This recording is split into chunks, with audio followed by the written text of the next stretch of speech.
নববর্ষ কি আর কেনই বা পালন করে থাকি আর কে এই উৎসবটা চালু করেছে আর আমি কিভাবে বাংলা নববর্ষ পালন করেছি সবটাই থাকবে আজকের ভিডিওতে।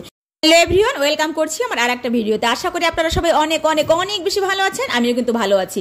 একদম ঘুম থেকে উঠে এই ভিডিওটি স্টার্ট করেছি ইলিশ মাছ কাটা দিয়ে আর পেঁয়াজ কেটে নিয়েছি। ইলিশ মাছটাকে ভালো করে কেটে ধুয়ে পরিষ্কার করে নিয়েছি। দেখতে পেয়েছো মাছটা অনেকটাই ছোট ছিল, মাত্র 5 পিস মাছ হয়েছে। একে এবার লবণ হলুদ দিয়ে ভালো করে মেখে চুলায় দিয়ে দিয়েছি ভাজার জন্য।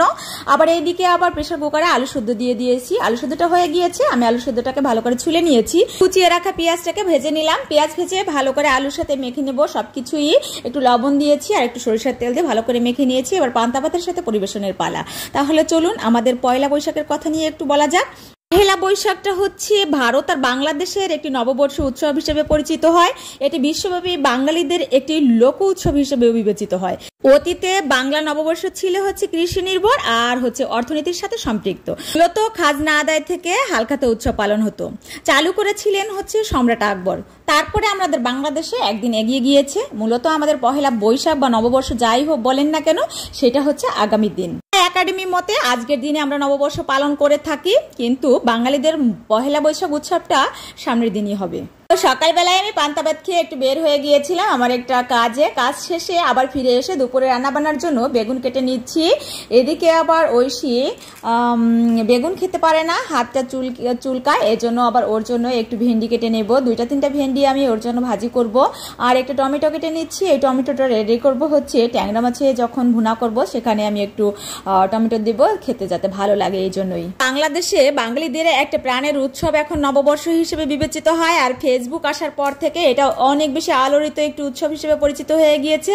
আর নববর্ষ মানেই আমরা পান্তা ভাত আর ইলিশ মাছ, এটাই আমরা অনেক বেশি জেনে থাকি।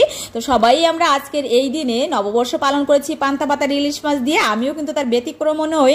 আমি এইদিকে সকালের খাওয়া শেষ করে এইদিকে দুপুরে রান্না বসিয়ে দিয়েছি, প্রায় শেষের দিকে হয়ে গিয়েছে। মাছ ভুনা করেছি, বেগুন ভাজি করেছি, আর দেখতে পেয়েছো 3টা ভেন্ডি ভাজি করেছি। আর এইদিকে আমার 2জন মেয়ে পড়তে বসে গিয়েছে। তো ওর বাবা আবার খিচুড়ি এনেছিল, ডিম এনেছিল, সেটাই ওরা খেয়েছে। আমার রান্নাটা দুপুরের রান্নাটা ওরা আর খায়নি, হয়তো রাতেই খাবে। আর কিছু শপিং করেছিলাম আমি টুকটাক, একদম ঘরোয়াভাবে, নববর্ষ উপলক্ষে নয়। প্রতি বছর নববর্ষে অনেক অনেক কেনাকাটা হয়। তো এই বছর ঐশীর এসেছে পরীক্ষা ছিল, ঘুরতে কোথাও যাব না, তাই একটু টুকটাক গেঞ্জি টেঞ্জি কিনে নিয়েছিলাম। ঐশীর একটা, প্রত্যাশার একটা, জয়ের একটা। এদিকে ওর বাবা 2টা শার্ট কিনেছিল, এই যে হচ্ছে জয়ের এই যে স্যান্ডো গেঞ্জি। আর এদিকে আমরা 2জনে 2টা গেঞ্জি কিনেছিলাম। এটা ঐশীর গেঞ্জি আর বাসায় পরার জন্য, আর একটা আমার গেঞ্জি, এটা ছিল আমার গেঞ্জি। যাই হোক, দেখতে দেখতে আমার ভিডিওটা একদম লাস্ট পর্যায়ে চলে এসেছে। আমাকে প্লাস আমার ভিডিওগুলো যদি আপনাদের ভালো লাগে থাকে আমার ভিডিওর সাথেই থাকবেন। দেখা হবে নেক্সট কোনো ভিডিওতে। Bye bye, take care.